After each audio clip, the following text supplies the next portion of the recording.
Hey, so I got this call today from a friend of mine asking me, Stephen, how do you develop mental toughness, resilience? You know, how do you prepare for adversity or push through adversity? And at first I thought it's pretty complicated. It's all in a mindset. It's developing a mindset. But then I started chunking it down into bullet points, and I said, "Hey, look, man. First, you got to find your purpose. You got to know what your purpose is. You got to know what you really, really want, what you're passionate about. I think next thing is you got to have a compelling why to choose it. A compelling why to choose it, and a compelling reason why you want to do it. Something's got to get you up out of bed in the morning, and something's got to keep you up late at night.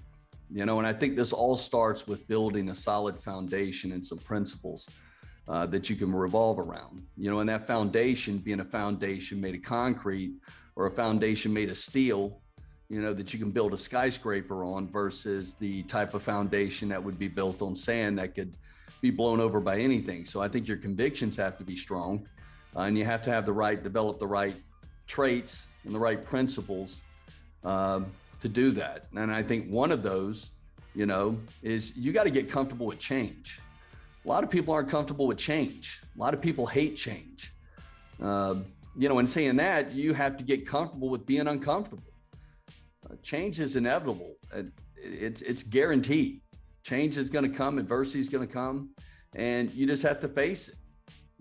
I think the next thing is, as David Goggins would say, you got to look in that accountability mirror and you got to know who you are, and then you got to figure out who you want to be.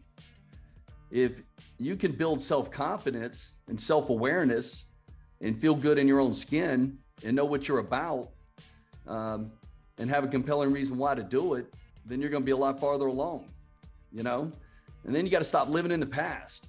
I can't tell you how many people are living in the rearview mirror, especially during this time with COVID. Oh, COVID this, COVID that, and COVID did this, and COVID did that. Guess what? You are where you are. You are where you stand or you sit right now. Start thinking about what you're going to do right now and what you're going to do tomorrow to better your situation. I mean, your goals should not have changed. You still have to keep pushing and pushing and pushing every day. I think the next thing is I keep hearing everybody say, oh yeah, find what you're good at and double down on it. I say to hell with that. Find what you're weak at and triple down on it. Find what you're afraid of and triple down on it. If you want to get mental toughness and you want to be resilient and you want to be able to push through adversity, like I said, you're going to have to become comfortable with the uncomfortable. So face your fears, address your weaknesses by tripling down on them. The next thing is failure cannot be an option. If you want to push through adversity, you can't just kind of want it. Failure cannot be an option. Whatever goals you set for yourself that are realistic that you want to achieve, you got to keep pushing and pushing and pushing until you get there. And if you get knocked down, then you have to get back up. You have to fight and claw for every single inch, because when you add up all those inches add up to miles.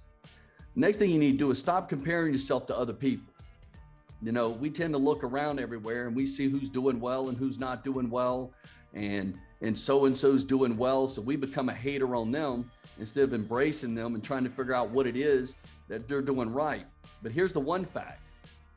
You're not capable, nor will you ever be capable of being anyone else. But you have the best shot at being the best possible you that you can possibly be. And that's a guarantee.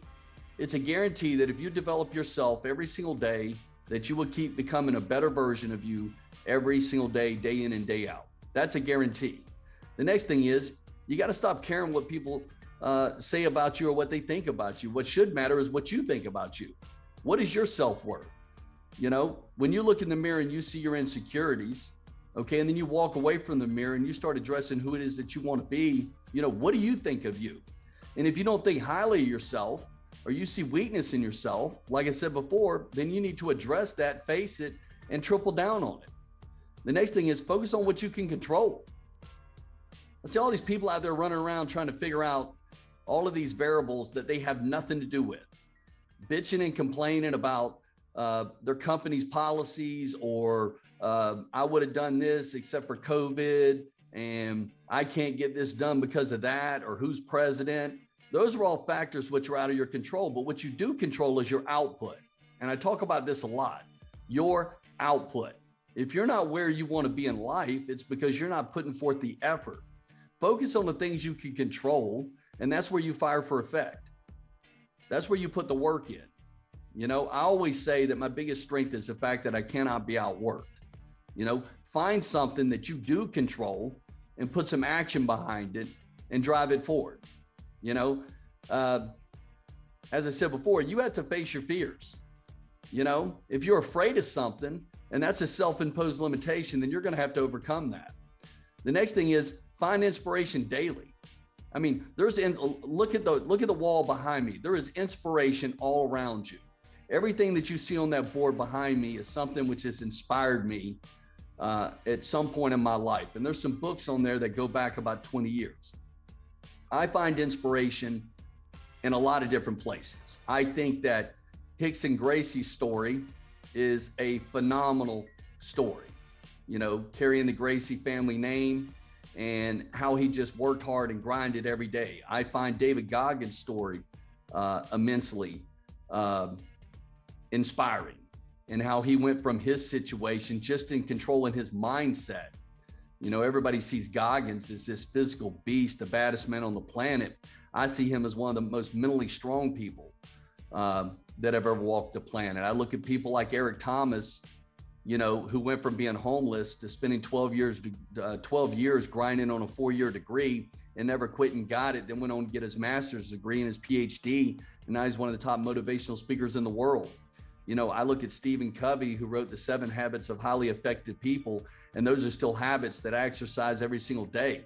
You can find inspiration anywhere. And that's not to say that you have to align with everything that everyone says.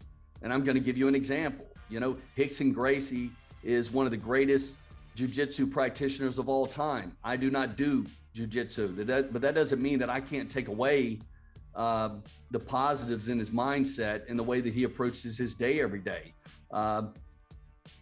David Goggins, is out there running 100-mile races and 200-mile races. I think he's putting in 100-mile weeks every week. I'm not a runner, but that doesn't mean that what he says doesn't have relevance to me in the way that he controls his mindset and the way that he pushes through adversity. So find inspiration everywhere that you can. And if you're surrounding yourself with negative, toxic people, then you have to get those people out of your life. And if you don't have any positive people in your life, look to some of the influences that are on this board behind me, or go out there and find some messages that you can relate to that are all about being successful and pushing through adversity. The last thing is you got to put action behind your goals. If you're not putting action behind your goals and you're not actually moving forward every single day, remember I say you have to fight for every single inch. Success does not come without pain and suffering. You got to fall in love with the process. And the process is putting action behind those goals and moving those goals forward every single day. So if you're sitting there right now and you're thinking, I don't really have mental toughness and, I have trouble pushing through adversity, it's actually easier than you think. It just starts with addressing it, and changing your mindset from I'm afraid, or I'm nervous, or I can't deal with this, or I can't handle this, to F it, I'm just going to do it, and then we put action behind it and we push through it. We go around it, over it, under it, we solve the problem.